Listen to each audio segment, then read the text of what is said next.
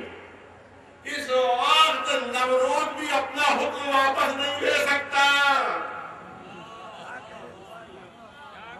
نمرود بھی اپنا حکم واپس نہیں لے سکتا، کیونکہ جب تک وہ اس طوفان منجنیق میں تھے اس وقت تک نمرود کا اختیار تھا کہ روک لے،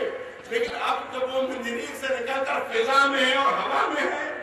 اور آگ کی طرف جا رہے ہیں تو اب نمرود کا اختیار بھی ختم ہو گیا۔ تو جب ہوا میں آگ کی طرف جا رہے ہیں تو وہاں تماشا دیکھنے والے کیا سوچ رہے ہوں گے؟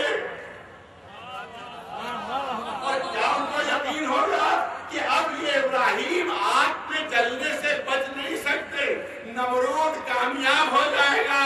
ابراہیم ختم ہو جائیں گے۔ اس وقت اللہ کی طرف سے اشارہ ہوتا ہے اور وہی جلتی ہوئی آگ گلزار بن جاتی ہے، نمرود ختم ہو جاتا ہے، ابراہیم کی یاد آئے تک باقی ہے۔